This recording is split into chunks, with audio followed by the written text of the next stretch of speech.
Chanel, maybe would you mind promoting Kimberly? Mariella Graham is in the attendee group. She needs to be promoted. Hi, Debbie. This is Howie. Joe Chiramonte is also from MTA. Okay, and I see Nolan Levinson, Robert Joseph. Kyle Gebhardt also.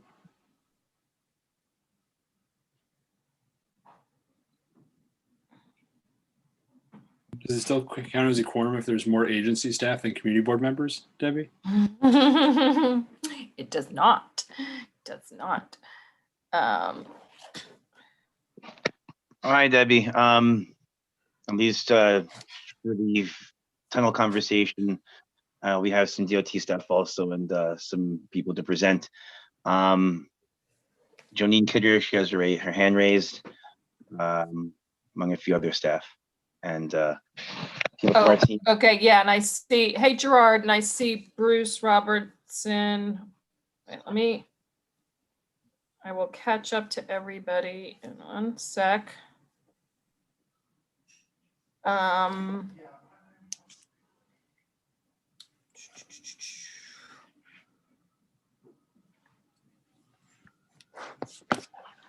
right. Lyle and Howie, if you can take another look at the attendee list and see who we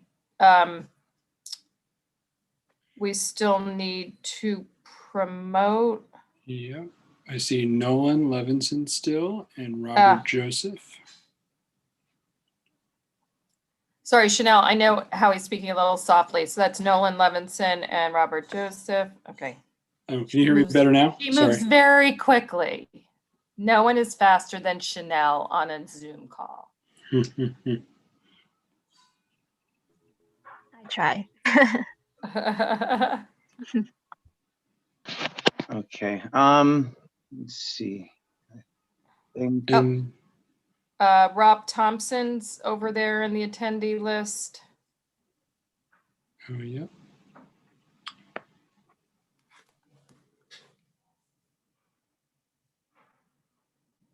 Okay.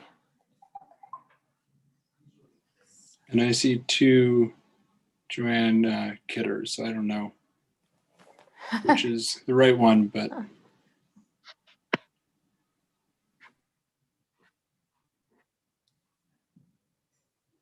Okay.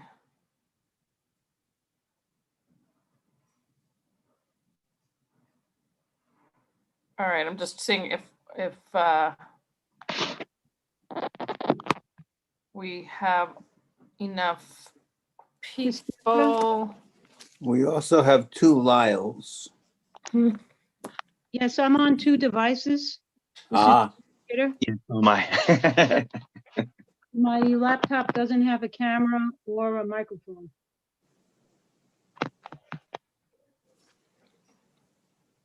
All right. Let me just do one final count. 1, 2, 3, 4. We should have quorum. Yeah, we do. It is 7:06. I'd like to kick off the February 1st, 2021 Traffic and Transportation Committee meeting for CB12. Thank you everybody for being here. We really, I don't think we've really ever had this many MTA and DOT people all in the room at the same time at the same committee meeting. So glad to have everybody here. From T&T, we've got Jim Berlin, Omar Tejada, Jay Mazer, Edith Prentice, Mariella Graham, Gerard Dingle, Bruce Robertson, myself, Debbie Nabavian. Sorry, did I see Robin Cruz? I feel like No, I don't see Robin, Angel, Mary, or Richard. Okay. Right. Okay. All right. So we'll just keep an eye and hopefully they'll be able to join soon. So I think we'll just jump into the presenters tonight. We have two sort of DOT matters, but of course, 181st Street busway involves MTA as well. So we're going to start with the DOT only agenda item. And I don't know if Lyle Kimberly, who wants to introduce the DOT team here on the tunnel project tonight. But I will hand it off to you. Do you guys have a presentation? Do you need anybody set up as a co-host? Yes, that will be Michael Solomon is the co-host.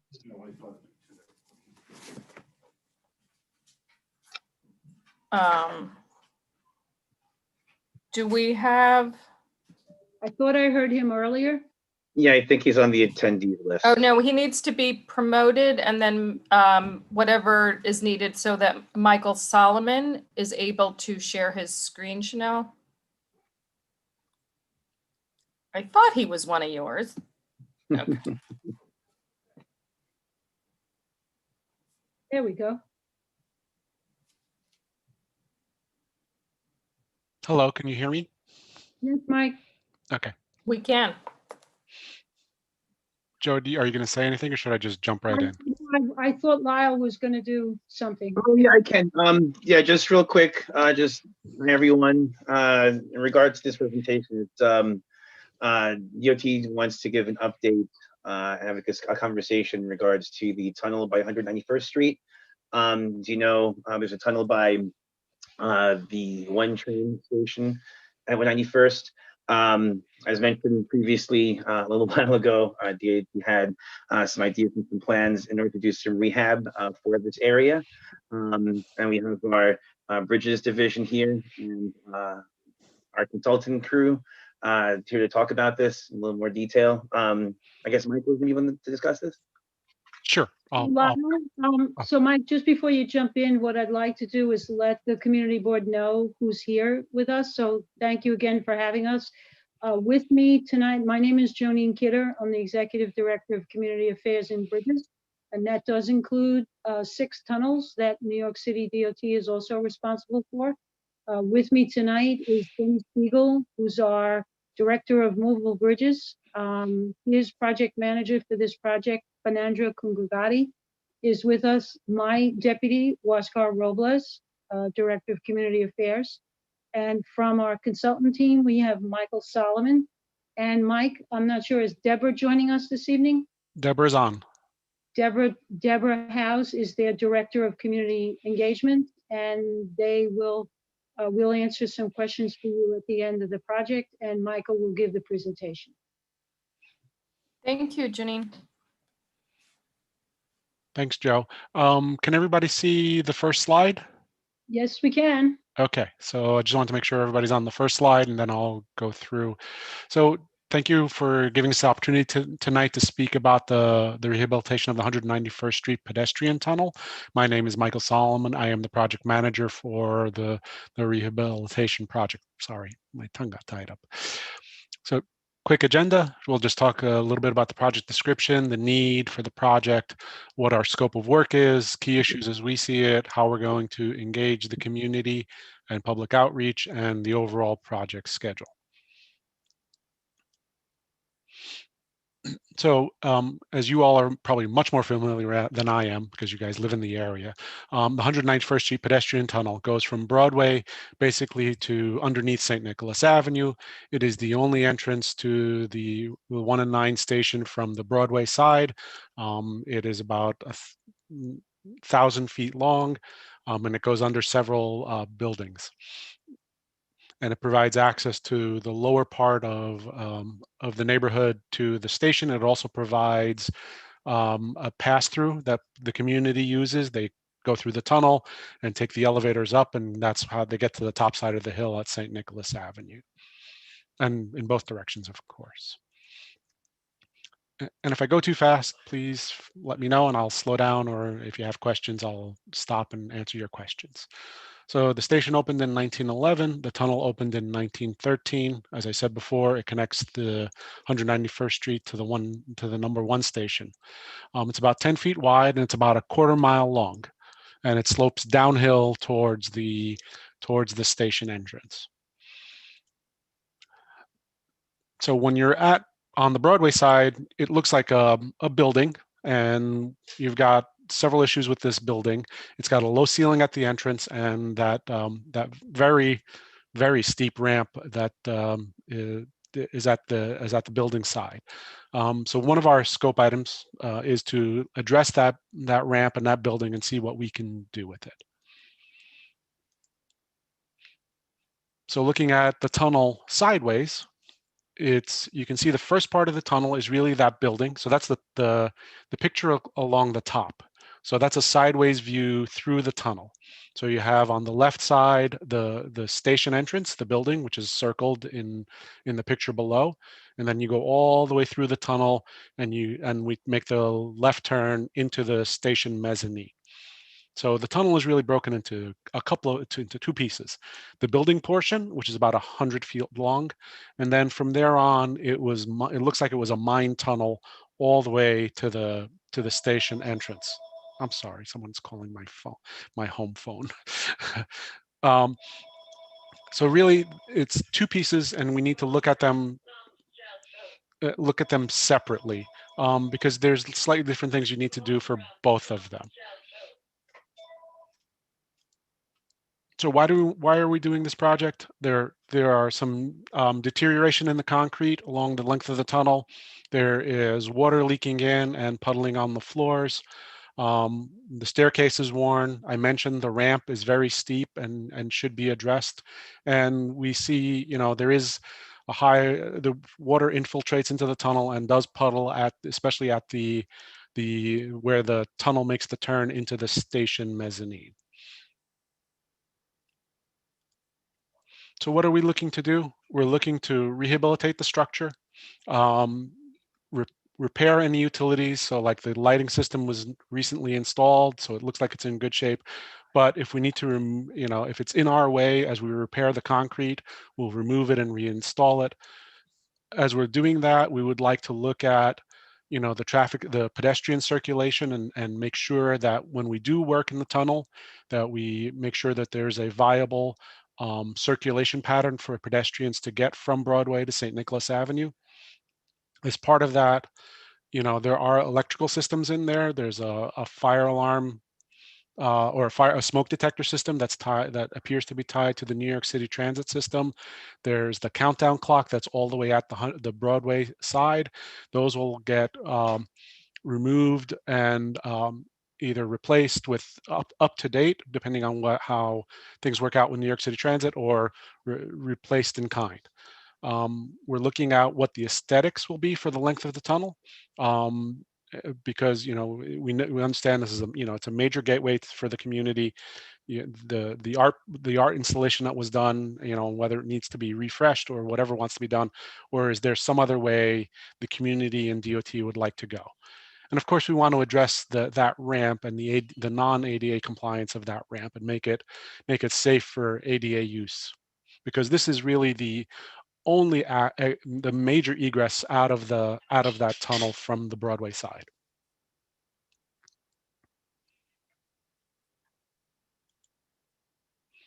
So again, this is just another view of the building, and I know it's an old picture.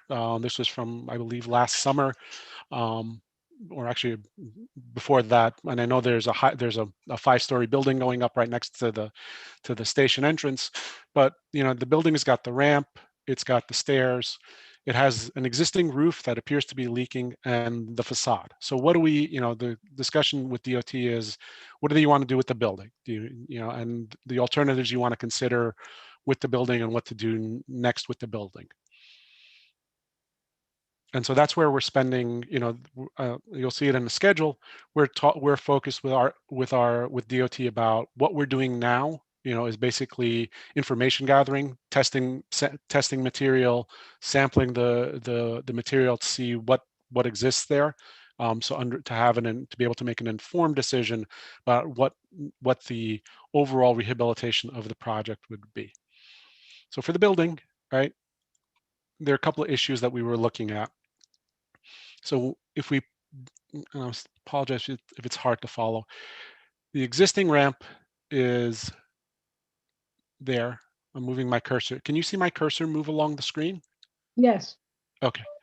So what we did was we took a quick sketch and superimposed a standard ADA ramp along the profile of the tunnel. And what we found was that the existing interior ceiling, which has this jog down, doesn't give us enough vertical clearance. So there's not enough height room to have a standard ADA ramp. So one of the things that we need to address in the building is what do we do with this interior ceiling, which is made of concrete. So that's one of the things we need to look at in building an ADA ramp is to what do we do with the ceiling and how high would we have to remove the interior ceiling? And then is it worth it to save the building, or what else do you do? What other modifications do you have to make to the building to make it ADA, to make the ramp ADA compliant?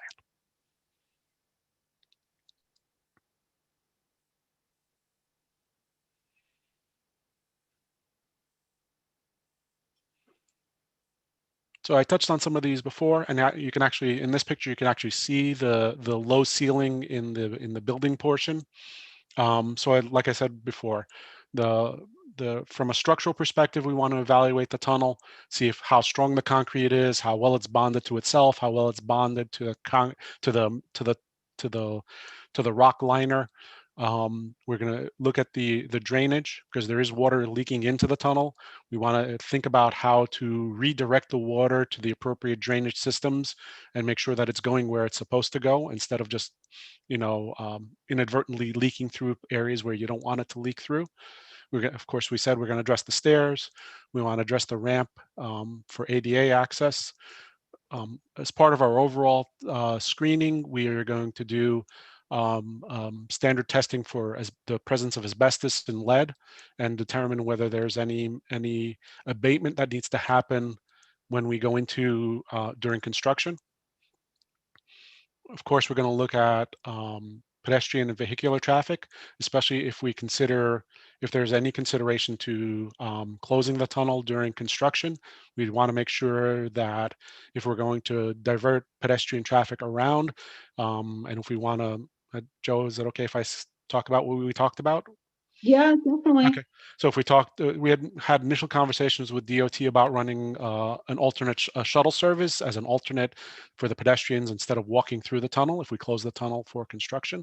So we want to make sure that then if we're running shuttle buses around, that we don't clog up the traffic, the street network with shuttle buses. So we're going to look at both the pedestrian volume using the tunnel and the vehicular and the shuttle bus volume that would need to support that. And of course, then there's staging for where the buses stop and get off and people get on. And all of that is rolled up into the overall impact to the community of the construction project.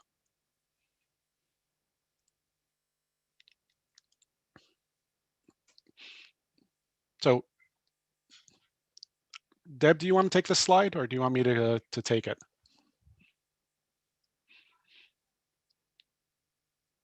I guess Deborah can't speak. Just keep going, Mike. It's Okay. probably easier. Okay, that's fine. So from the project team's perspective, our major stakeholders are you, the community board, the businesses, the organizations in the area, and the traveling public, of course, who commute on the streets, right? So what we're going to do is we're establishing a notification list, so we'll be able to prepare to have virtual meetings and also issue one-pagers and important notices when we get closer to construction. We're also going to, of course, we're going to come back to the community board for once we've started work on the design for input and also for at some point for design for preliminary design approval. Of course, since this tunnel ties directly to the subway station, one of our biggest coordination agencies is going to be New York City Transit. And of course, we're going to involve, everything we need to do is going to involve PD and FDNY and the private utilities to make sure that when we finish construction, we've got a functioning tunnel for you. So that's what we're going to do. And so this is a little bit of the timeline. Like I said, we started on the data collection. We're going to continue that through the spring of this year. And then as we develop our design ideas and bounce them with DOT, and then come back to you with any design ideas and, we want to present. And then during during 2022, we'll start our final design.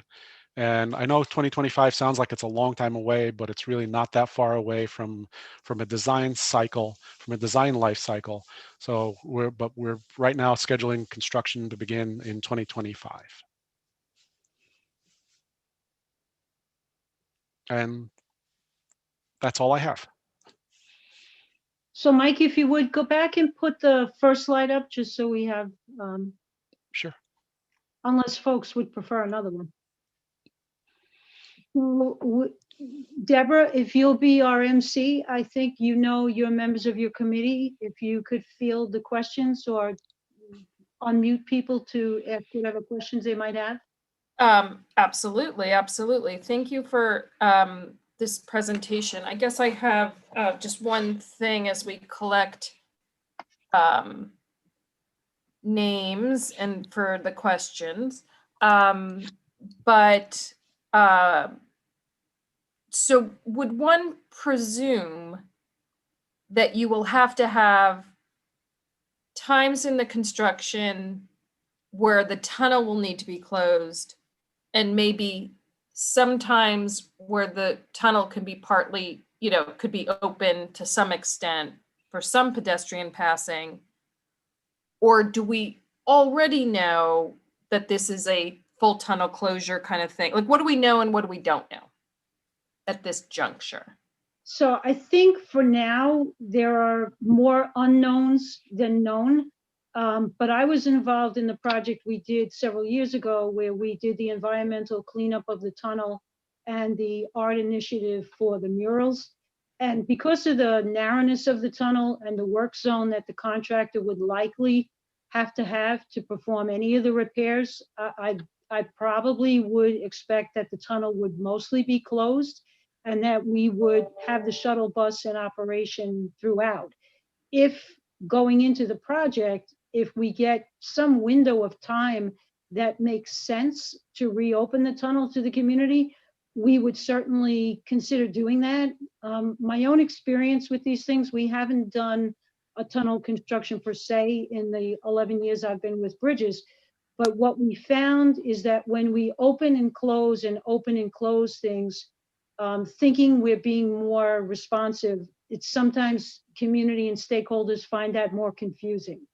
And so what we've kind of found with certain things is if it's going to be closed and you put the procedure in place for people to use a shuttle bus, I did one of these in Brooklyn, it's easier for people to shift to the other procedure and kind of get in the groove of saying, okay, now there's a bus and it'll stop here and there. So I'm thinking on that point, we're more likely to do one closure to do all the work and get it done. It'll likely go faster as well if we do that.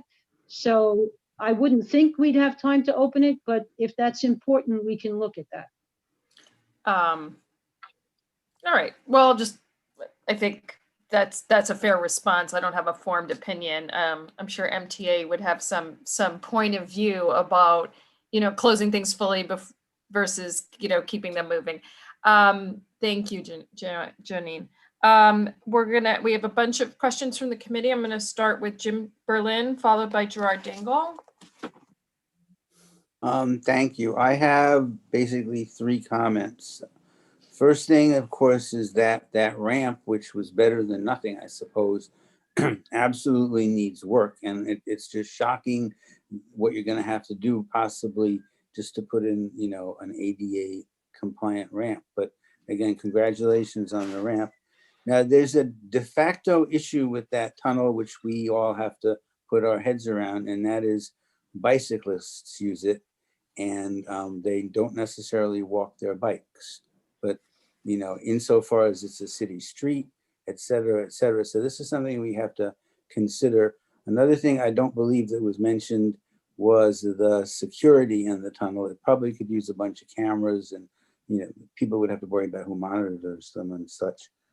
The other thing is there's plenty of precedent for the shuttle you're talking about.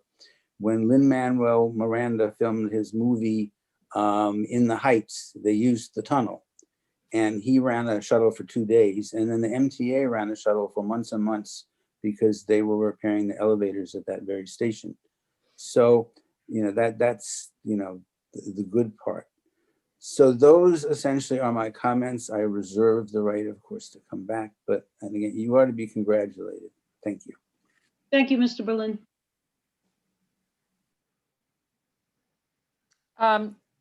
Gerard? Followed by Edith. Thank you. Thanks, Deb. I just have two areas that I have questions about. You mentioned mechanical and you mentioned water.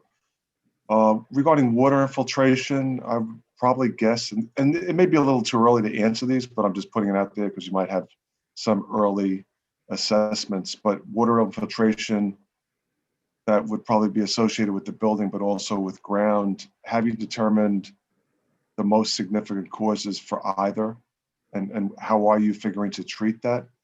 Just my own experience and anything MTA, they never seem to really solve the water problem. So whatever improvements they end up making, whether they're aesthetic or mechanical, electrical, plumbing, begins to shortly deteriorate because the water problem never does get solved. So I'd be interested to hear a little bit about that. And regarding the mechanical, I'm just curious, what are you doing about mechanical ventilation improvement for the length of that tunnel? I didn't know it was that long. It's pretty significant. So with all the environmental concerns, COVID and that type of thing, are you actually considering significant mechanical ventilation improvements? I was less than two, Jim. Mike, do you want to take that, or Dennis? Mike, I guess you can take it. Sorry, yes, I was talking to myself on mute. So I'll address the first part about water infiltration. We're going to sample the water first to find out this, to try to determine the source of the water. It is most likely groundwater in most cases. I don't want to go out on a limb and say it can't be sewage water from one of the buildings, but I would presume that it's mostly groundwater. So the trouble with trying to control water infiltration in a tunnel is it's not an exact science. You drill a hole, you pump grout in the hole you drilled, and you create a waterproof bubble behind the concrete. So that pushes the water somewhere, right? So you drill and grout in this pattern to try to push the water in a direction. It doesn't always work, right? So then you go back and drill again and grout again, but it's never it's never an exact science, and it's never guaranteed to be able to completely seal it off from water. What we're trying to do is not try to prevent the water from coming in, but direct it to the drainage that's already built into the tunnel. So instead of it spurting out through the concrete, through the cracks in the concrete, it gets pushed to the drain that's in the wall, down to the drain that's on the floor, and along the tunnel, and into the pump at the transit end. And yeah, I used to work at I worked at transit before. I understand. I know it's not like I said, it's not an exact science. You kind of you do the best you can. All right, and if you can just touch on the ventilation quickly, because Sure. I know you and Gerard could probably be buried in the detail place, but Gerard, you've had your 3 minutes. But yeah, I'm curious about the ventilation aspect too. Yeah, we were not looking at ventilation specifically from a normal environmental aspect. The tunnel has a natural draft and has a natural piston effect from the trains coming in. So it doesn't seem to be, at least from my very lay perspective, doesn't seem to need a ventilation system like a vehicular tunnel would need. It has a natural chimney effect because it is sloped uphill towards Broadway. Thank you. We have next Edith Prentice, followed by Jay Mazer.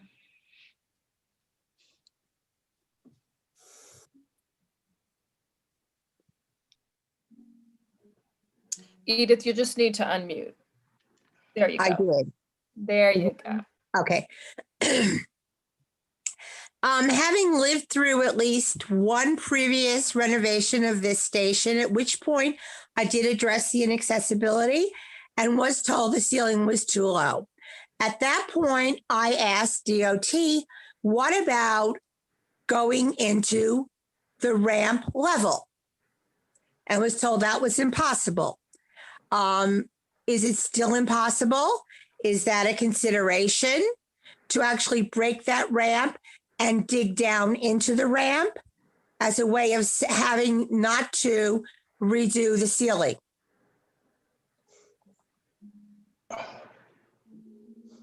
I'm not sure that I understand your idea. You still have to get people from the street level onto the ramp. I think, Joe, I think I understand. So, in theory, yes, you could lower the ramp. The problem is if I lower the back of the sidewalk where the ramp ties into the sidewalk, I might get rainwater that's flowing down the hill into the tunnel. I need to, the lip of where actually, if I switch pictures to the second slide, the lip right there where the building face and the sidewalk meet has to be higher than the rest of the sidewalk. Otherwise, water will run from the sidewalk into the tunnel. Unless you have a grate. Yes. Which Like then, every sidewalk in New York City has. Not at the backside. no. No, not at the backside. I mean, you would have to lengthen the ramp. So we said we're going to fix the ramp. Well, but you're fixing the ramp contingent upon doing the ceiling. No, I said we're going to fix the ramp. How we fix the ramp and fix the ceiling, we haven't determined yet. But I think DOT has given us clear direction that we're going to fix the ramp. it has to be fixed. We cannot avoid ADA compliance on this project. You've done it for 30 years. Okay, Edith, you're running out of time. Did you have like one more? I'm sure you did. Just a comment. It's not the AC subway.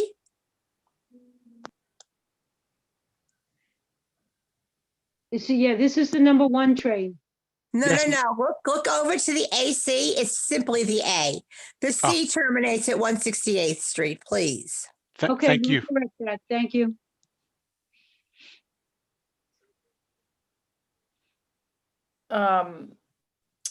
Jay Mazer? Yeah. I think some of the pedestrian travel could be alleviated if Gorman Park was rehabbed enough for people to again walk through it. It's on the Broadway side, a half a block away, and above it's only a block away, and it's closed off by the Parks Department at present. And I believe it needs repair work, but I'm not sure what that repair work is. Jay, that's a really good point, because for a project that's not going to have a shovel in the ground till 2025, The Parks Department is in the process of working on the problem in Gorman Park. There's a collapsed retaining wall that has to be repaired. That's a big thing, but I would imagine they should be able to do it by 2025. right. So even with our current budget crisis, et cetera, then maybe there is a shot. And I would just say, building on Jay's, what he was sort of getting at is, one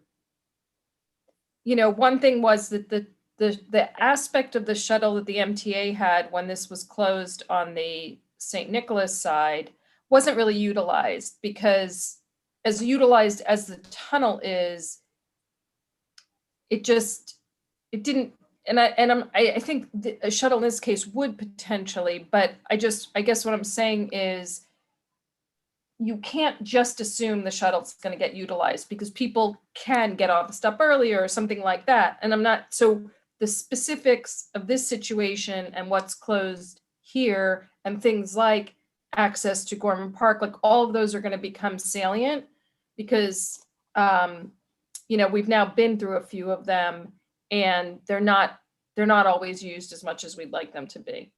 I understand. If I could just, on terms of the shuttle, I've been involved with shuttles on bridge projects that did not go well, and I'm very sensitive to that. The shuttles have to be small enough to move quickly and not be standing around waiting to get full. They've got to be ADA accessible. They've got to have ability for somebody with a bicycle. They've got to have ability for somebody with a stroller. So all of that is going to go into designing the shuttle. But I do know that there's also a very long delay if someone has to walk completely around. Yeah. So we No, felt like it's the brutal. project couldn't move ahead with that. And I know that you've got a wonderful timekeeper there, Mr. Berlin, and we probably need to wrap up. So I just did want to add that in the interim, we know there are issues with the tunnel. Our DOT bridges maintenance crew has done some pretty significant work at the point at the back of the tunnel where the tunnel makes that turn to get to the transit. There was a real ponding condition there, and a crew went in and they Jim, I see essentially, it. they notched the wall, the concrete in the wall to create a trough to get the water to run to the drain that does function. So we've dealt with some of the flooding. We have had all the lighting checked and upgraded, and we will continue to try to address all of the cleaning conditions and everything that's going on there at the same time. In the meantime. We have Omar Tejada, who's the assistant chair of this committee. Omar, go ahead. Yep. One, just house cleaning. When you're done with a comment, please lower your hands, everybody. This way it makes it easy for Debbie and then myself as your backup to track who hasn't spoken. And then second, I would say in terms of the design of the tunnel, I know it's very early on, but part of what makes that tunnel so appealing, especially to what Jim mentioned, which was in the Heights wanting to film there, is the fact that the design concepts came from local artists. So that would be kind of my plea, that it would be considered to be continued in terms of being designed by local artists, whether that be adults or even children as well, be given the opportunity to put their stamp on this tunnel. So that's just more of something way later in the future, not now. Thank you for that comment. I've added it to my notes. Great. And you're going to hear a lot about that. I know you know it, but we were all so proud when it was in the movie, and it's an iconic space. And I imagine in your public listening and all that, that is an aspect that will come up. So that is all the committee members that have questions. We have one member of the public, Dimitri Katumba, who has a question. And Dimitri, are you able to unmute yourself? There you go. Yeah, can you hear me? Yes, we can. Hi. We can. I'm Dimitri. I'm a resident of the neighborhood. I just wanted to ask NYZT or maybe DOT why they haven't considered the developers on the proposed development next door to pay for some of this, if that was ever under consideration. And I feel like the most logical way to go about this is to actually demolish the whole cut and cover piece and just like make it into a new construction that would basically unlock and solve a lot of the problems that you mentioned earlier. It would also give you another chance to actually like upgrade the building facade for visitors and tourists to actually like see more distinctively where the subway is, because as a visitor to the area, I would never have known that was an entrance to the MTA subway. And through that, you can actually partner with a local artist or stakeholder and actually like make a more distinct entrance. Other than that, have you also considered adding the countdown timer clocks outside on the building facade to make it more easier for customers to actually like see when the trains are arriving? And if you actually go to the second slide, there's a sign that says no bicycling in the tunnel right outside the entrance. I don't understand why that sign was placed so high. I don't- so that's another consideration, actually, like placing signs where people can actually see them. Thank you. So Deborah, do you want me to just respond just quickly to those? Yeah, Okay, so a couple of things there. One is, thank you so much for the comment about taking the building actually down. It's something that our design consultants have already kind of tossed out there to us. It is something that we will look at, is to be more creative. One of the goals I know that we've had is to bring more light into that space, natural light. And so the question will be, do we need that roof ceiling to be there at all? It's something that will definitely be looked at to enhance the visual appeal of the location and to invite people into it as opposed to looking kind of closed off. The bike sign I can take a look at. I don't want to sound bureaucratic, but we in bridges don't put up signs on anything, even on our own bridges. We don't do signage. So I will follow up with that with Lyle, with our traffic group. In terms of the connection to the developers, it's my understanding that that building is proceeding as of right. And so when the building proceeds as of right, we have no ability to interact with the developer on partnering or working towards something that would be funded or supported by a developer. I know the Transit Authority has done this in a number of locations where there was an issue either for bonus FAR or additional space that the facility entering the station was incorporated actually into the building. We're not in that position here with that developer, so we don't have the opportunity to actually engage that conversation. But it was something that had occurred to us as well. And I has believe there given? sorry, Dimitri, that's the time on that. I just want to mention the countdown timers if there's any thought of Oh, actually. I'm sorry. We are working closely with the Transit Authority to, as Mike said earlier, to either upgrade or replace the countdown clocks, and we will work with them to find the best place to put them. Thank you so much. Dimitri, we'd love to have your contact information for reaching out to you in the future, and we'll get that through the community board. Okay, thank you. Thank you. Well, thank you to Janine, to Michael, to the whole team at DOT that presented on this. We'll look forward to spending some good quality time with you over the next 4 years. I always enjoy your presentations at DOT Bridges. So we'll look forward to seeing you in the next phase. And this always is, as early as you can give us a heads up. I always like to know what's coming up. Sure, thank you. And I want to thank my colleagues from the Busway for letting us go first. Okay, we can step out now. Jonine, you owe us one. Okay. Thank you. So Kimberly, Nolan, team writ large, you are up. 181st Street Busway. This is a presentation that I had the benefit of receiving at the last Cabway, and I know the committee is really looking forward to having the benefit of it as well. Sure. So thanks for having us. Hope everyone's staying warm today.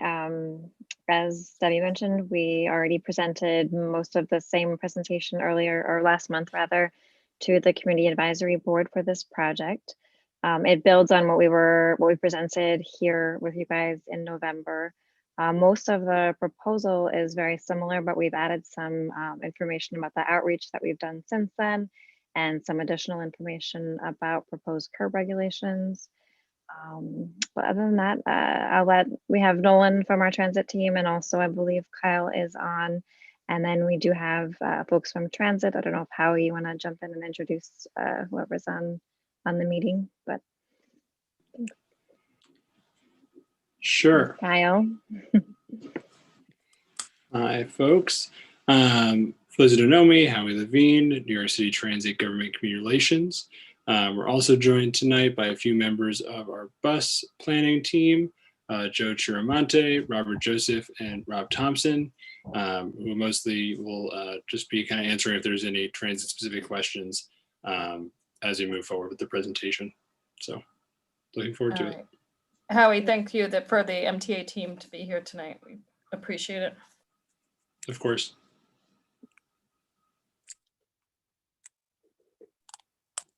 Nolan, you wanna take it? Yeah, so it says I can't share my screen.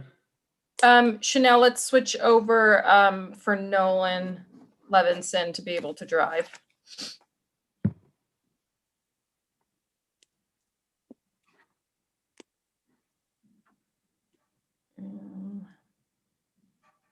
There you go. You should be good, Nolan.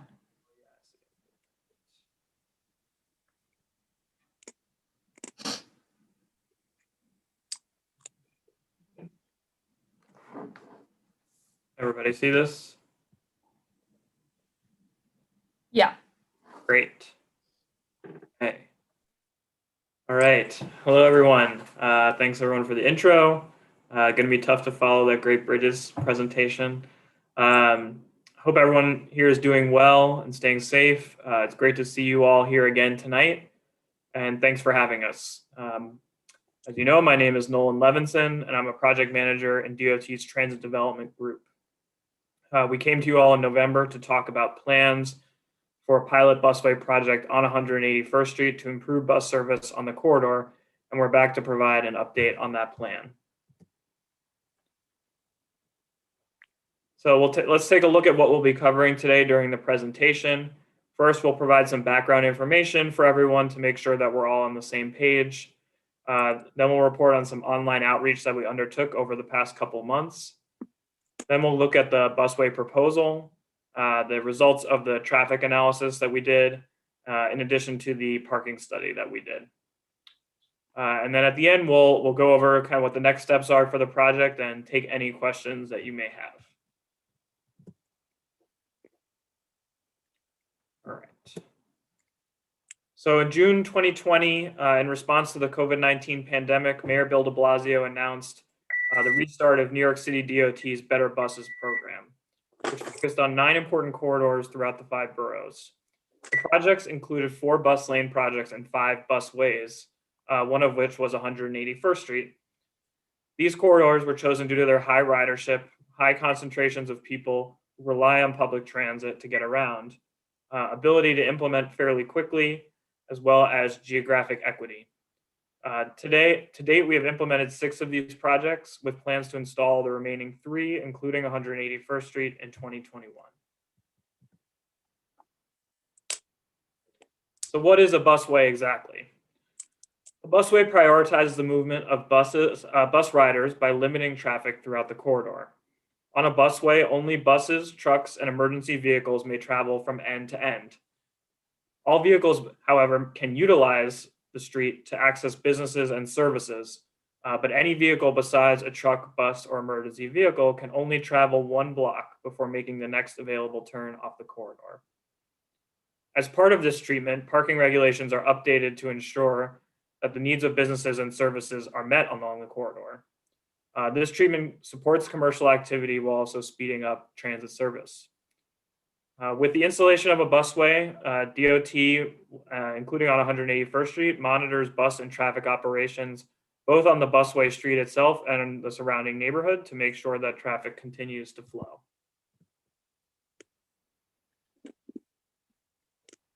So why are we looking at 181st Street for a busway?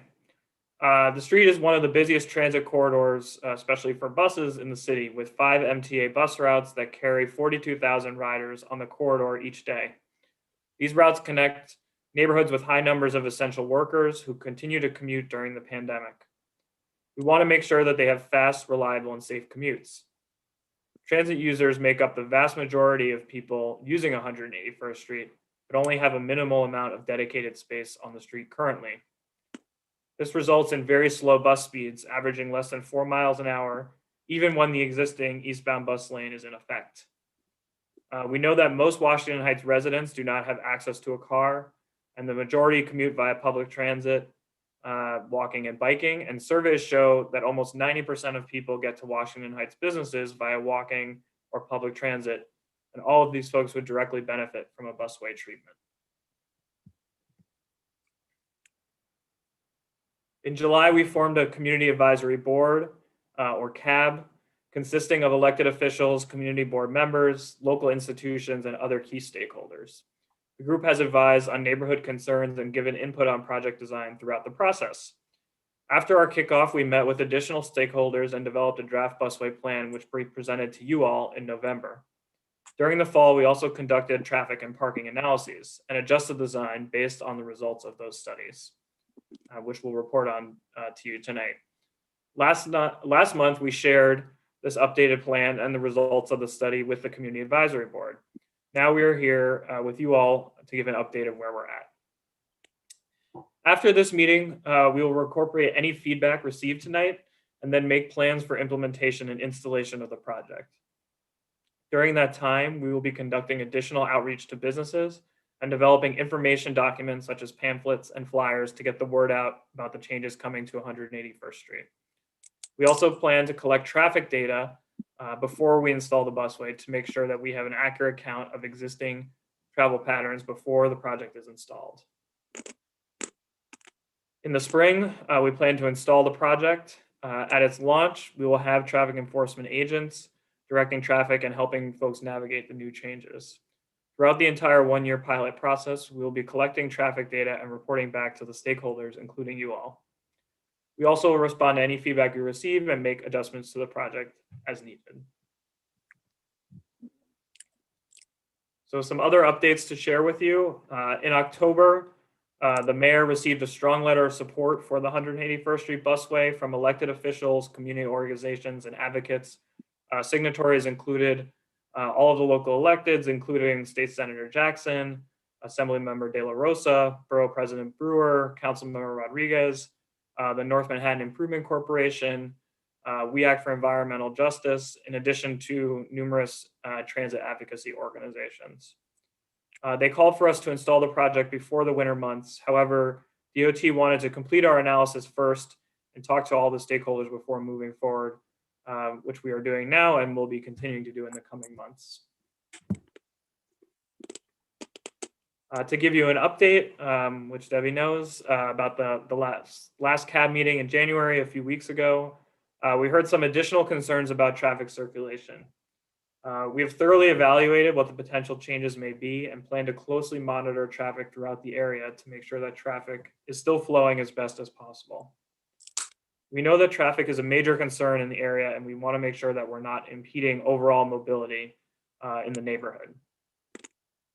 We also know that small businesses in the area and the city at large have been especially hard hit by the pandemic.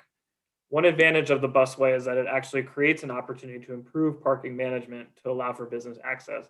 And we'll talk a little bit more about how we're going to accomplish that later on in the presentation. We'll also do additional business outreach to make sure that everyone is aware of the upcoming changes and address any concerns about access to their location. In an effort to reach as many people in the community as possible, DOT launched 2 online tools to gather additional feedback. First, DOT launched an online website where we shared project documents, plans, and background information. The site also included a feedback map pictured here, where people could leave comments about the busway proposal in addition to other transit and traffic issues they experienced in the area. The vast majority of comments we received were very supportive of the busway. In addition to the feedback map, DOT created an online survey in both English and Spanish. The survey was distributed to CAB members and posted on social media a number of times. In addition, the flyer, which is pictured here on the right, was posted on bus stops throughout the corridor. And we received almost 150 responses to the survey, with a strong indication that the respondents were reflective of the neighborhoods near 181st Street, in addition to the Bronx neighborhoods along the bus routes that serve 181st Street. As shown here, 83% of survey respondents either live in Washington Heights or nearby neighborhoods. When asked specifically about whether they supported a busway, 81% of respondents said that they either agreed or strongly agreed with the busway proposal. 84% of respondents primarily use buses, subways, or walking to access 181st Street, and they would all directly benefit from busway improvements.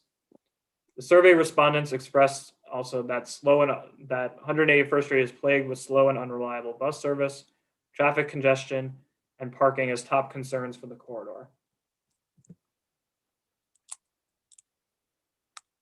When looking at bus riders specifically who responded to the survey, only 8% of them reported being satisfied with bus service on 181st Street. More than half reported long waits, buses stuck in traffic, and crowded buses as major issues. The crowded buses being a particularly troubling issue during the pandemic. People also mentioned blocked bus stops and bus bunching as issues. Bus bunching is when multiple buses from the same route arrive at the same time. And I see some hands raised, so we'll definitely make sure we can flip back to any of the slides once we complete the presentation. So when we look at folks who drive to 181st Street, so these are people who drive their vehicle or they're getting picked up and dropped off either by a friend or family member or perhaps in a taxi. We know and we heard loud and clear that parking is very challenging on 181st Street, and we know that this is an issue neighborhood-wide. 44% of the respondents indicated that finding a parking space typically takes more than 15 minutes, and around 2/3 of respondents indicate that they park on side streets when accessing 181st Street. Only 22% of people park on 181st Street itself. We also wanted to note that a number of the respondents who drive primarily to 181st Street said that they would take public transit if it were faster and more reliable, indicating the potential shift in how people would travel to the corridor if there were a busway in place.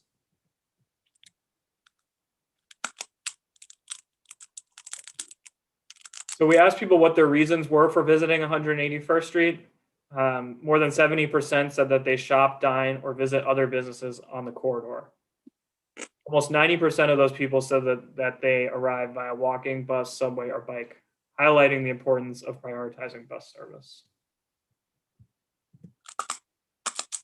So now let's take a look at the updated busway proposal. For the most part, it is quite similar to what we presented the last time with some additional details and information.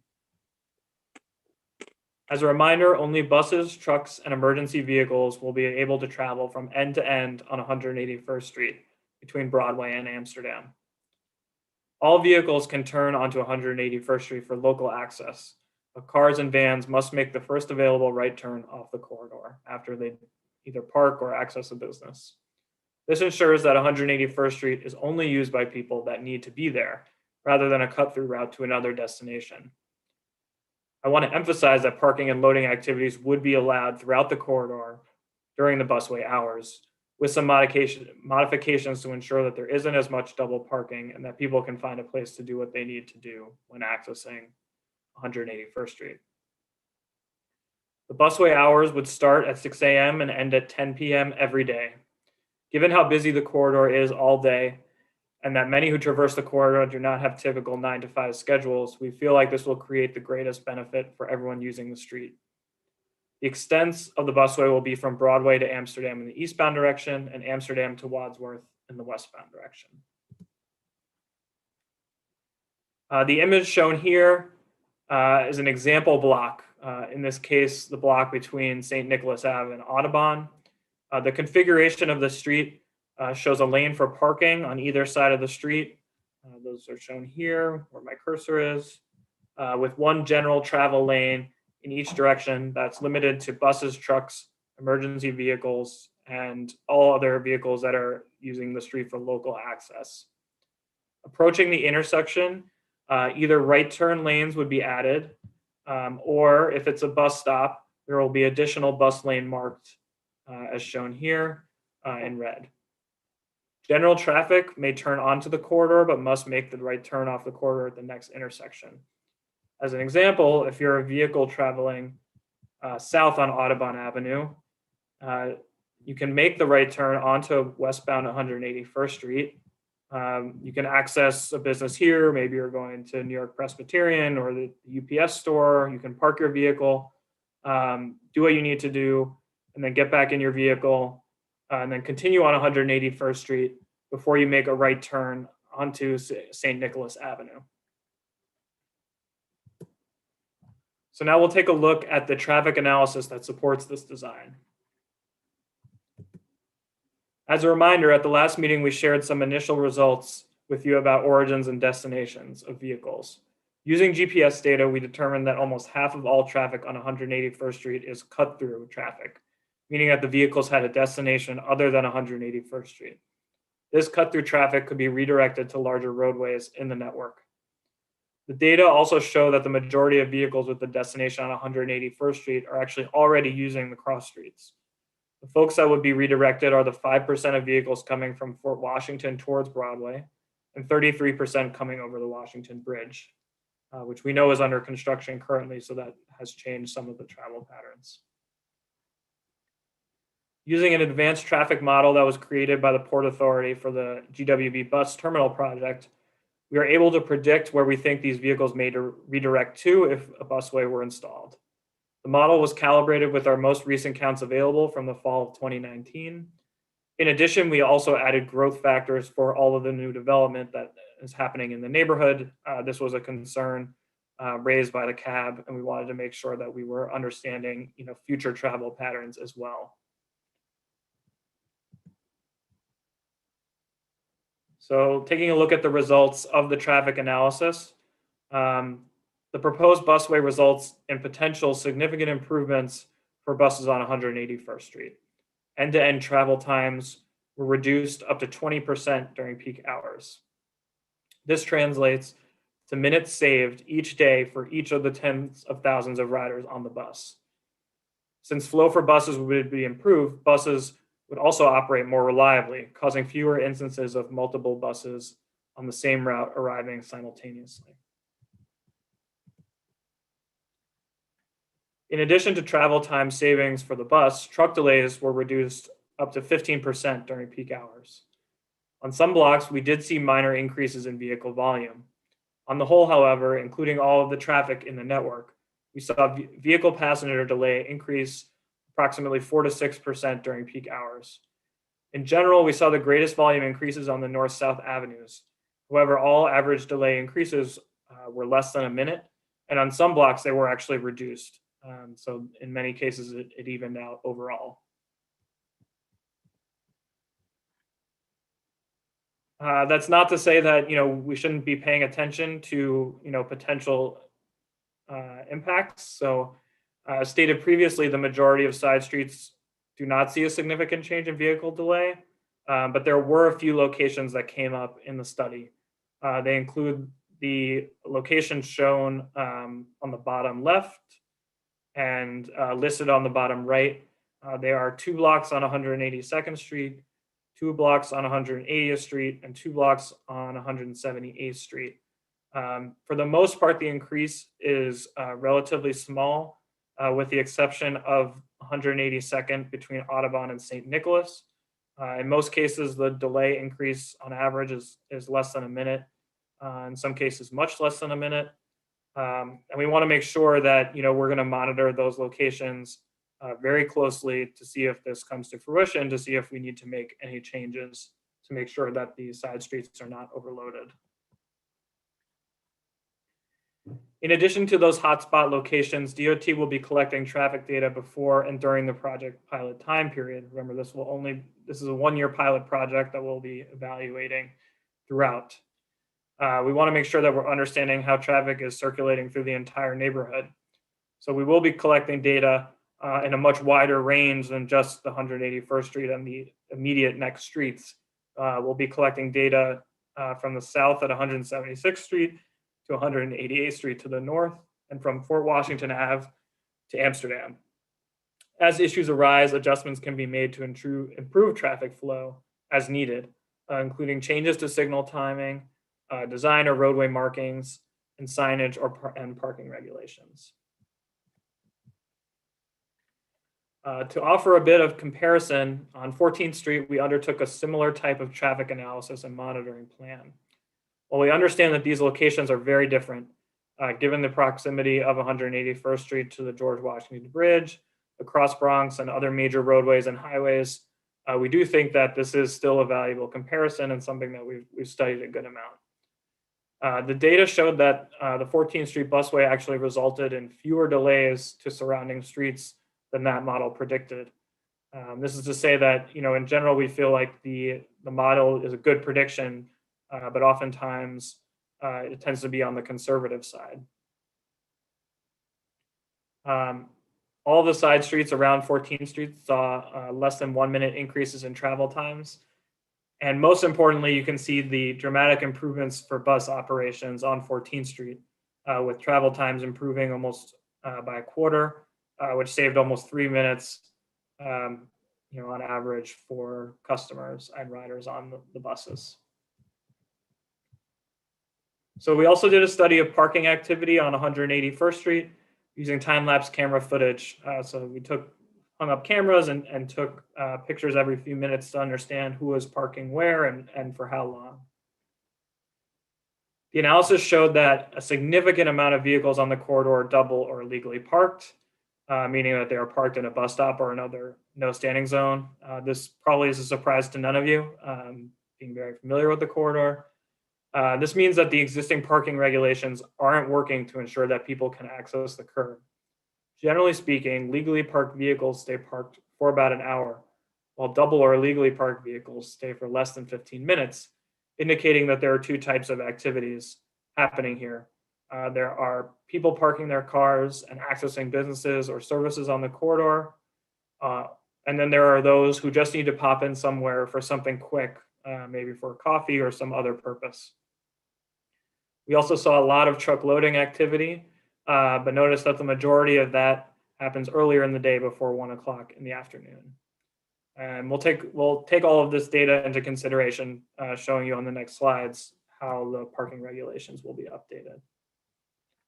So the overall goal of the proposed changes in parking is to allow for greater flexibility at the curb, improve access to businesses, and reduce double parking to keep traffic and buses moving. Throughout the corridor between Amsterdam and Broadway, DOT plans to add 12-meter parking spaces during the 3 to 7 p.m. rush hour on the south side of the street, which is currently a bus lane during those hours. DOT will also add or convert existing spaces into 11 flexible spots for quick pickup and drop-off activities. Truck loading hours will be extended from their existing 12 p.m. to 1 p.m. to match existing loading patterns. The metered time limit, which is currently 1 hour, would be extended to 2 hours. And some meter parking hours, in terms of when they're operating, would be extended to 10 p.m. to match the busway hours. So we'll work from west to east. The first is the block between Broadway and Wadsworth Avenue. The parking regulations on this block would not change, since all westbound buses turn left at Wadsworth Avenue and head south. The existing curb regulations can stay the same on the north side of the street. The south side is also unchanged, since the entire block is a bus stop. On the block between Wadsworth and St. Nicholas, we are proposing a few different adjustments. Starting on the northeast corner of Wadsworth and 181st Street, we are looking at adding 3 parking spaces for short-term curb access.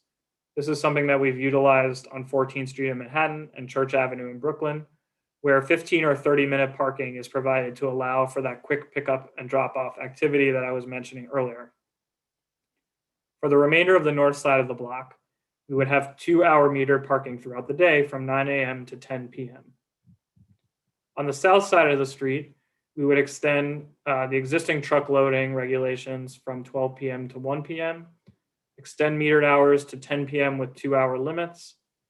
And also, as I mentioned before, these parking spaces, which currently are a bus lane on the south curb, would become metered parking spaces during the evening rush hour.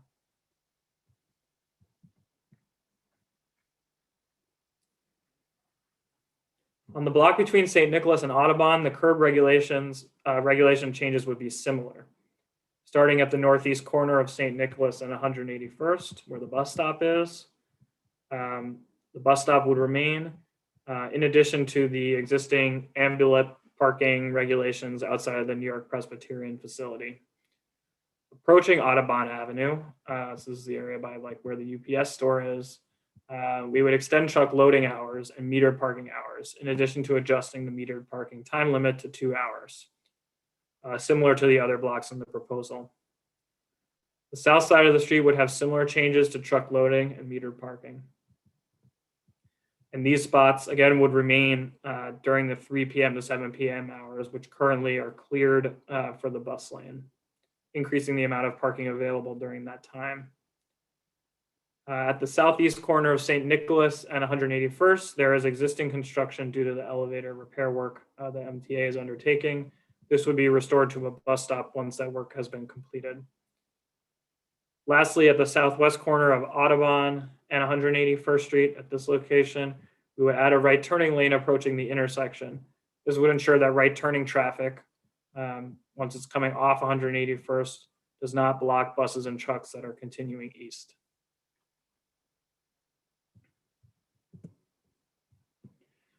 Lastly, on the block between Audubon and Amsterdam, there are a few proposed changes. First, on the south side of the street, we would delineate a space for pickup and drop-off activity outside of the building that houses the post office, among the many other services that are in that building. The existing bus stop on the south side of the street would remain. On the north side of the street, we are coordinating closely with the fire department. And while we can't relocate all of their designated parking spots off of 181st, we are proposing to move 3 of their spaces currently between the firehouse and the hotel around the block onto Audubon, approaching 182nd Street. Those 3 spaces then would become available for quick pickup and drop-off activities for the hotel and the restaurant that's there. So this sums up our parking regulations for the proposal. I do want to stress again that we can make changes and tweaks as needed, both based on your feedback tonight and as the project progresses. And so now let's look at the next steps, and then we can get to some of your questions and comments. First, we'll incorporate any feedback that we hear from you all today or this evening. We'll then continue to meet with additional stakeholders to make sure that we are accommodating the various needs of those in and around 181st Street. Then we'll finalize and develop an installation timeline, and we'll report back to you all with that schedule. As a reminder, during the project, we will be collecting data and evaluating in real time, and we'll be available to answer any questions or concerns that you have. And that's it. Thanks for your time tonight. I know it's a bit of a lengthy presentation. We look forward to hearing your thoughts. And I'm happy again, just flip back to any of the slides and talk through things in more detail. Thanks again. Thank you, Nolan. I've really enjoyed watching you all develop the recommendations and how you have responded with data and some creative thinking about how to deal with some of the issues that are particular to 181st Street, and particularly what you said about the current parking regulations just not working for all that needs to happen on that block. I guess my other reaction has been that I find the number of 47% of people are using this as a cut through, maybe avoiding the Cross Bronx, as a staggering number. And I know you said it, but I don't think it can put a fine enough point on the fact that that's a big way this is quite dissimilar from 14th Street. So I remember when this first started, it was staggering to me how many people had already given up on 181st Street and were on their side streets. And I think given the magnitude, 47% of the vehicular traffic being cut through, that it will be very interesting to see. So for example, if you reduce the cut through people by 30%,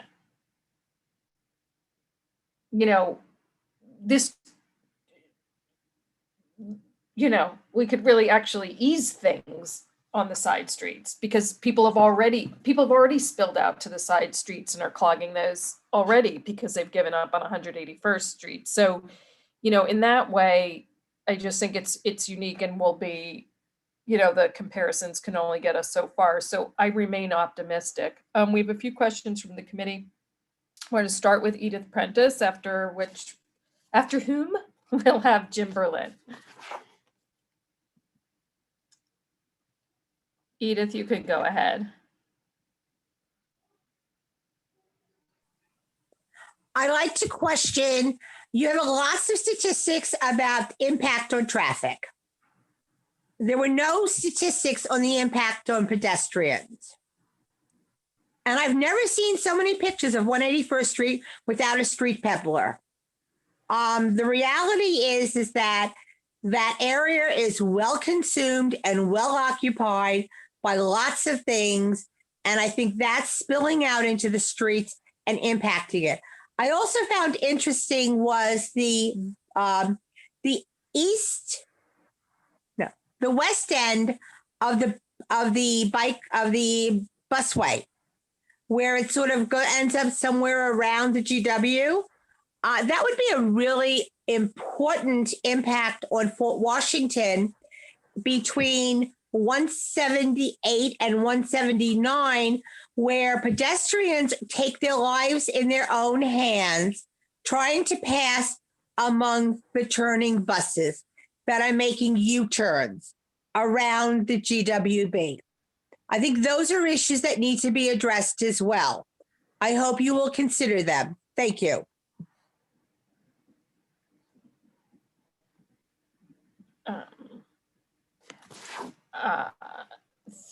Thank you, Edith.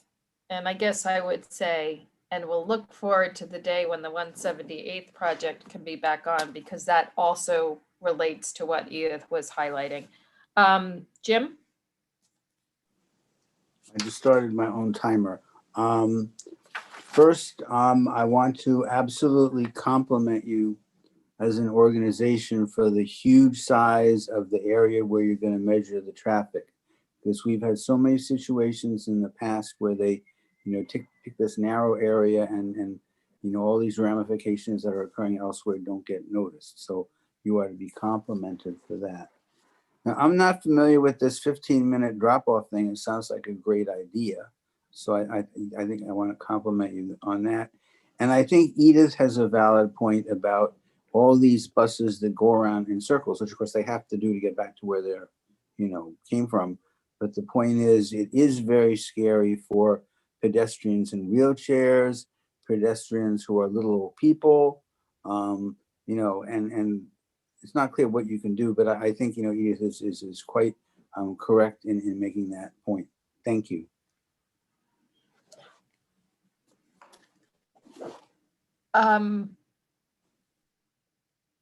Dimitri Katumbas?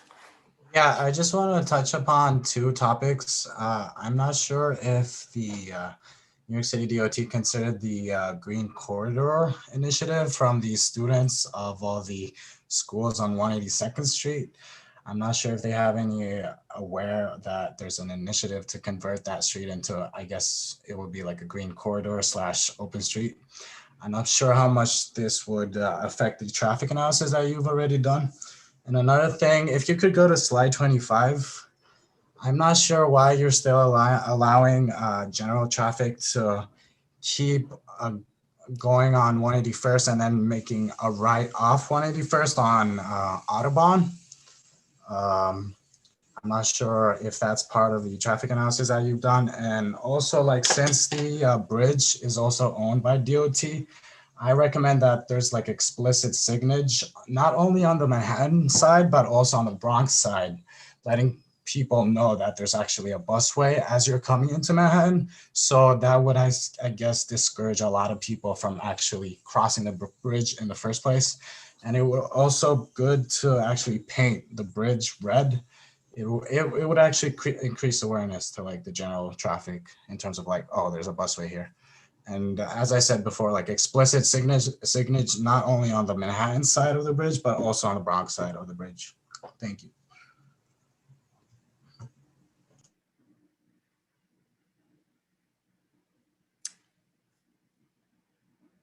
And I'm sorry, you had mentioned one particular right turn. Can you just repeat that, Dimitri? Yeah, it's so you're on 181st. The map, there's a previous map that basically shows the general traffic can still continue on 181st and make a right on Audubon. I'm Right. not sure Yeah, why. no, you were there, Nolan. Yeah. Dimitri, is it this one?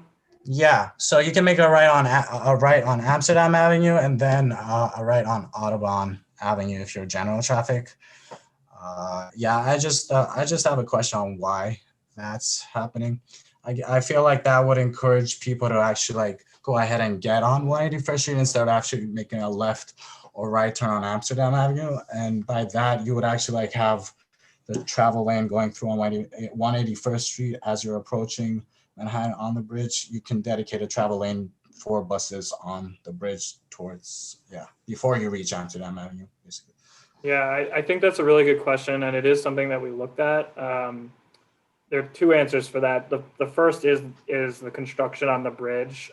We need to be really cognizant of how much queuing there is, since at times they've been taking it down to one lane on the Bronx bound side, or sorry, on the Manhattan bound side of it. So we want to make sure that, the whole bridge isn't full of vehicles. The other concern is that, there is the large school complex on the block between Amsterdam and Audubon on 182nd. So I think, we want to be careful about potential traffic redirection there. I will say that is something that we can look at. I mean, we'll certainly see kind of how the traffic works out, but it is a point well taken. Yeah, and as I said before in our Well, previous Dimitri, that sort of wraps up. We can't do a back and forth. I'm sorry. No, that's okay. All right, I'm just doing a glance around. So, certainly we will, that's it in terms of people's questions.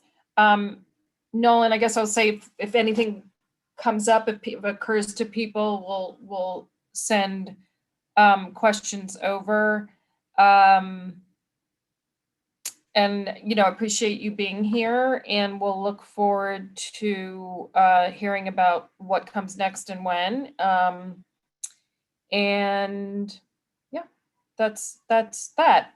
If Lyle and Kimberly are able to stick around a little longer, I just have something in, it just would be great if you could stick around. I don't know if Howie, you're still with us.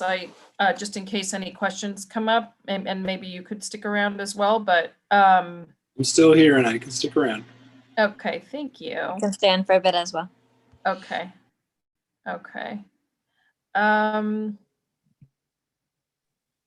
All right, so in terms of old business, one of the things that I wanted to raise was I'm hoping, or have committed to myself, that I will be more on top of places where we have resolutions, and then we don't all, and then what happens to them. And we had a few months ago a resolution on Amsterdam Avenue and the kind of and the dangerous conditions up there. And that had sort of come out of a letter that Wheels and Yeshiva University and basically every elected came in on, and all sorts of entities, and really a whole bunch of schools. It just, Wheels was somewhat in the lead, but it's really a lot of schools that are on the 182nd Street area. But anyway, so our resolution again had followed a community letter that had been co-signed by a lot of stakeholders. So a response has come back from DOT to the letter that Yeshiva and Wheels led. I have not had a chance to review it. It came in very late in the day, and I have to say I got it through MBPO forwarded it over. And Chanel, I guess I'm just curious about when it came over and, just to make sure that, like, I'm seeing correspondence, because I know that another question I had for you, Chanel, was like, Ebenezer had mentioned some community feedback, and he's like, I've sent it to TNT, but I haven't gotten anything. So if we can kind of make sure that when things are coming in, that are people providing feedback about issues related to our streets or bike infrastructure, et cetera, that they get to me. So I guess what I'd like to do is we'll get that letter to the committee, so we all have time to absorb it. And I'm just sorry that I didn't see it till so close to the meeting. But while it's not, again, the response to our actual resolution, it does cover many of the points insofar as our resolution tracked for the most part, but not entirely, the community letter. So DOT has followed up on some aspects and has some information, but it does look like we're facing some challenges to sort of how we're going to impact and make things safer. But I'll try to get that in everybody's hands, and then maybe, in March we can come back to it again. So but it's dated today, so this is hot off the presses.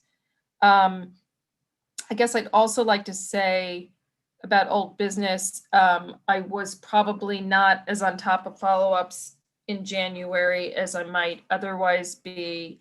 But I do think that, a lot of times when people ask me about stuff, it's stuff that can often be handled by our district manager in DSC.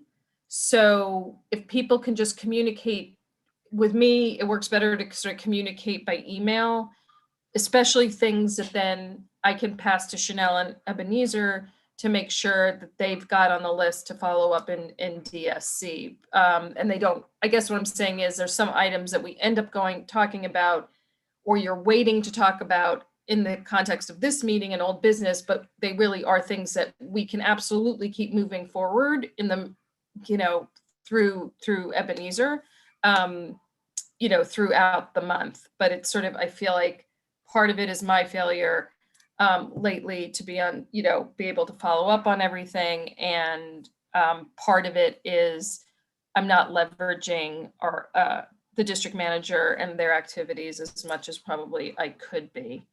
And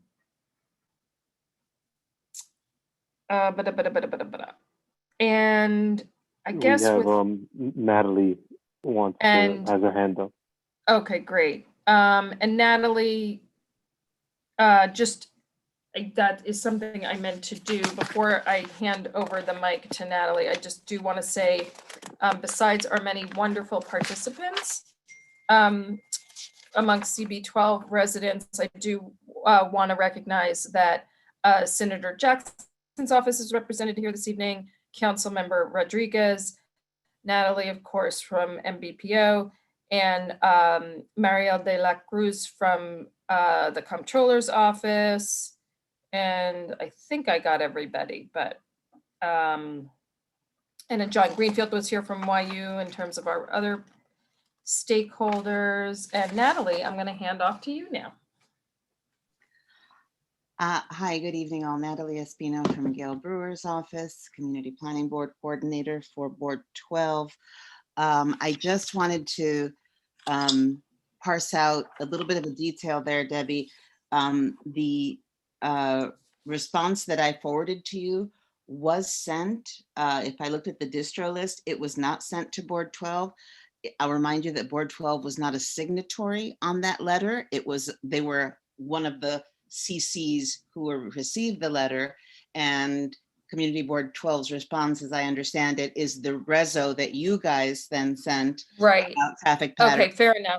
So you guys are waiting still for, it sounds like, for a response about your reso. And, but I thought maybe that would be forthcoming since we were getting. So one, and then I don't mean to interrupt you, Natalie, but do let me thank you for sharing that then, because then we obviously are not on the distro and we're not going to get it, but, and for clarifying that generally, I appreciate that. Yeah, it has been a while. The letter was back in September, and I think a lot of back and forth has happened. So I think we lost track of who was the sender and who was the recipient. But in the case of the original letter, CB12 was a courtesy copy, but not a signatory. But I do recall that you guys did a reso in, kind of in response to receiving that letter that also express those and other concerns about traffic patterns on Amsterdam, and you had that discussion. So it's just a technical point here. Right, right. Okay, all right. And obviously, but there's no problem in me circulating it to the committee, et cetera, right? Not to the committee, no. Like I said, I think that it's I saw it and I didn't have time to give a whole lot of detail in forwarding you the notice, but I saw it as since we had just been discussing some of this, hey, maybe a response is, forthcoming since they seem to be, at the table working on this question, also in response to your resolution. Right, right. All right, that is super helpful.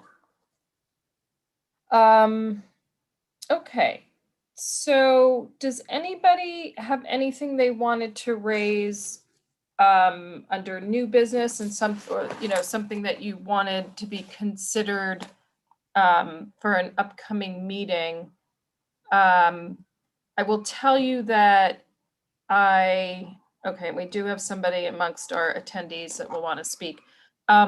So just a few things that are sort of out there that I'm thinking about is one, we're sort of a little belated on having an update from the Port Authority on the Restoring the George.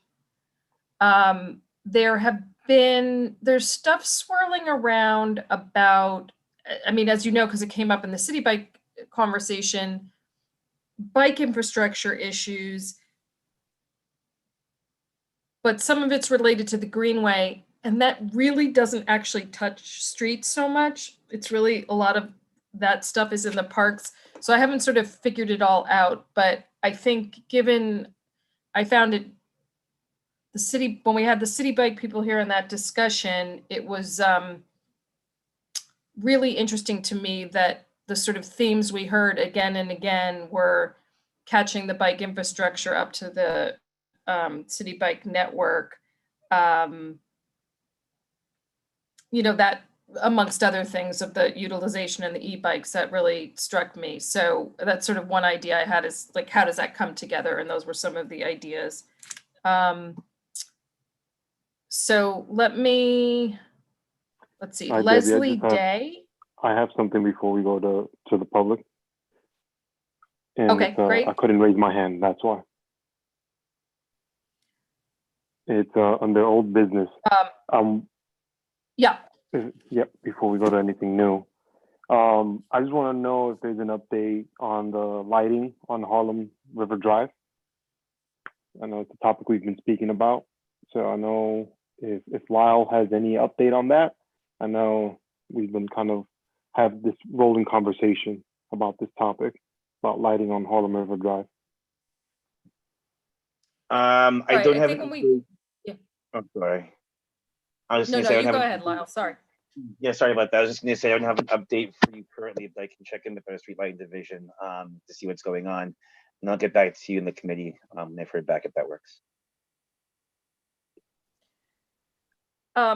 That's fine. I think we brought this up, or Omar, when you brought this up last month, we had asked that it be brought up in DSC. Did that happen in January?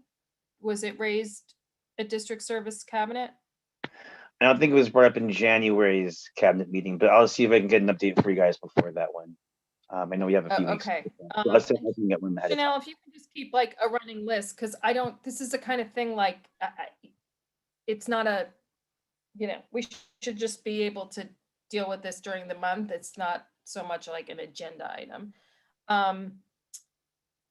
Mary, did you have something? Did I miss you waving? Okay. All right. And Edith, is that an old hand or is that a new hand?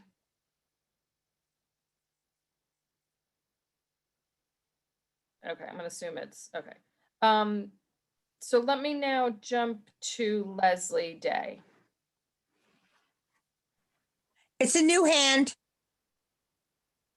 Oh, Hi. okay. All right. Yeah. That's okay. Finish with Yeah. her and then come back to me. Okay, thanks, Edith. Hi. So I'm on the board of Fort Tryon Apartments on Bennett and Broadway between 192 and 194. And we have a lot of people who are cyclists. And to get to Dykeman, where there are bike lanes that go west to the Hudson River Greenway and east to the Harlem River Greenway, they have to go on Broadway or Nagel or Sherman. You can't ride through the park. It's not allowed. And so they sort of take their lives in their hands. So we're wondering what we can do, who we should contact to start to push for bike lanes going north from Broadway to Dykeman or along Nagel. Okay, I just let me just jot this down. So if you're from like the Bennett, Broadway, Nagel area, trying to get on at Dykeman, Right. you're saying your options now are poor. Yes, they're And dangerous, quite dangerous, yeah. I mean, okay. And of course, when the elevators were working, people could take their bikes up the elevators to Fort Tryon Park and then right along Fort Washington Avenue, I guess, and then over the 181st Street Bridge. But we do need bike lanes connecting to the Dykeman Street bike lanes. Okay. Right. Okay. Yeah. Oh, sorry, not to cut you off, Debbie. I was going to say, I did get Leslie's email address from the chat, so we can reach out to her and have a conversation directly. Great. I can reach out to you tomorrow via email, and we can continue the conversation that way if that works for you. Thank you so much. No problem. All right, and I guess I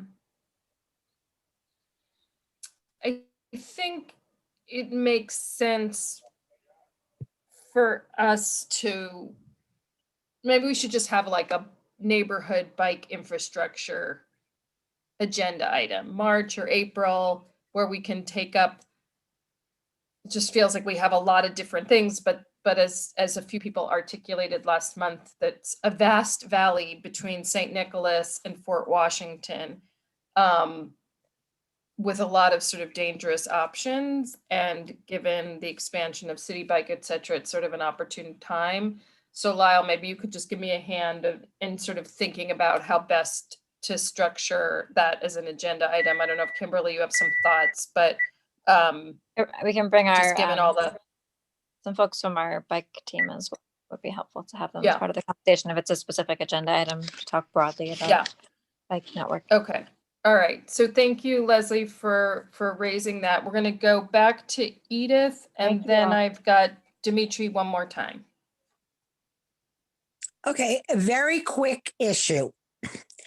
With the armory being used for vaccinations, the Fort Washington between 168th and 169th has been blocked off with police barricades, obstructing the M4 bus. They are allowing cars to pull in, to drop off, and sit in the area waiting for people to come back out. There is a ped ramp in the mid-block, but there's usually a car parked in front of it. So therefore, people cannot get from the sidewalk onto the bus. I don't know who to talk to, but it really is a little ridiculous. Okay. It seems like Mary wants to add to this. So Mary, why don't you add to this and then let's figure out what our next steps are. I just wanted to say that we had our Build the Block meeting Thursday evening, and I addressed this with the NCOs, who said that they were going to address it with the traffic division. I haven't been that way, well, I was over there Friday, but didn't seem to be an issue because they moved those barricades actually out of the way completely. But then what happened was, again, the cars were sitting in the area of the bus where the bus stop is. That was on Friday, but I don't know if they had gotten a chance to address it yet with them. And of course, with the snowstorm now, I can't get out of my house. But just so you know, I did address it then. Okay. Thank I you. don't, yeah. And so why don't we, so Mary, if you can keep your ear on the NYPD side of it and just sort of gives you're near there, just keeping an eye on what's happening. And then I need to reach out to Columbia about something else. So I will just raise to them. I have attempted to communicate to the community board, Steve, Julio, Columbia, etc., and the situation was still the same. There are accessibility problems in the Armory, which is not for this committee, but it seems that we've got a problem here. Yeah, and look, and that site is gonna be that site. So I think everybody has been scrambling to make a variety of aspects, make that work. But, it needs to be dealt with, right? Because it's gonna be whatever it is, it's gonna be for a while. So we need to get it right. I mean, yeah. All right, Edith, thank you. And just drop me an email if you I'll send you my are email that feeling I sent to. Yeah, I'll CC you. Yeah. Awesome. Thank you. Okay. Dimitri, did you have another item? Yeah, you mentioned bike infrastructure. I actually raised that issue on the previous transportation committee. Yes. When City Bike was presenting.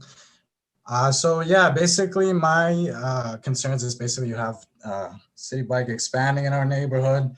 They've already have a lot of stations above the Trans-Manhattan Expressway, which is basically a truck route.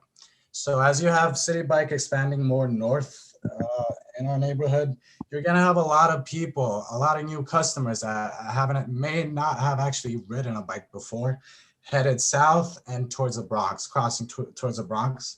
So you are basically going to have a lot of truck bicycle conflicts.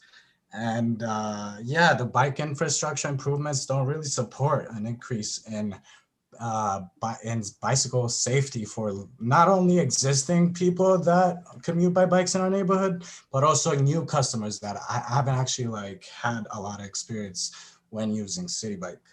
Not only that, you have the GWB reconstruction. Right now they're working on the north path, on the cables on the north path, but there will come a point in time where they're basically going to close the south path. You have a lot of people crossing over to Jersey, a lot of bicyclists, a lot of pedestrians, a lot of people who actually go to work too, a lot of commuters. So once the south path closes, they're going to reopen the north path. They've already constructed a new ramp that basically leads onto Cabrini and 180th Street.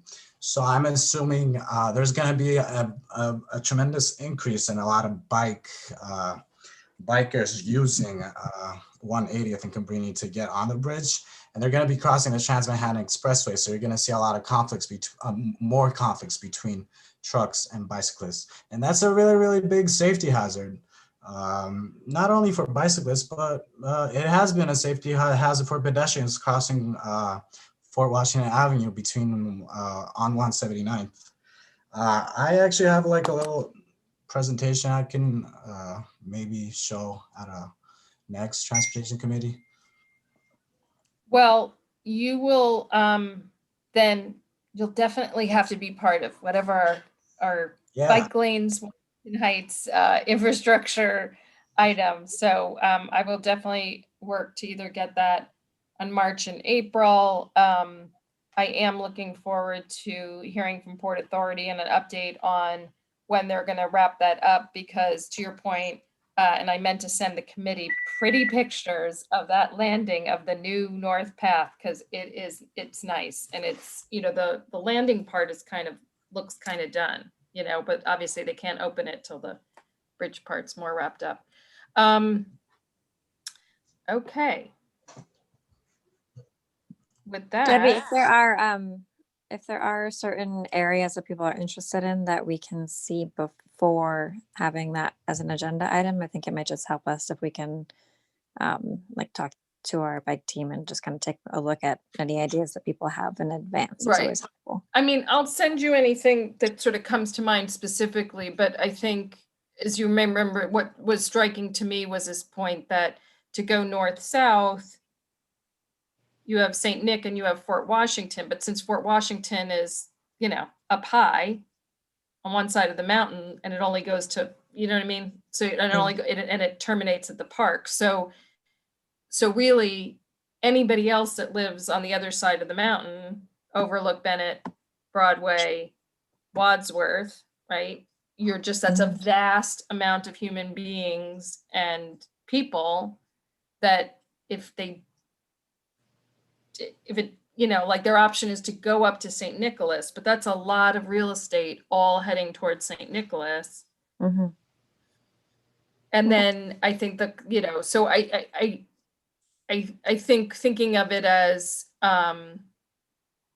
like north of 181st Street, everything between, you know, Bennett and Wadsworth, but certainly, you know, on either side of Broadway. One of the other comments that we heard a few times last month was, you know, like we're putting bike stations there, yet you wouldn't want to be riding a bike there, you know, on either side of Broadway. So it wasn't really more specific than that, but if anything comes up, I'll certainly feed that over to you. Okay, great.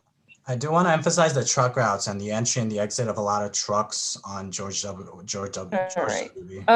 Find me. I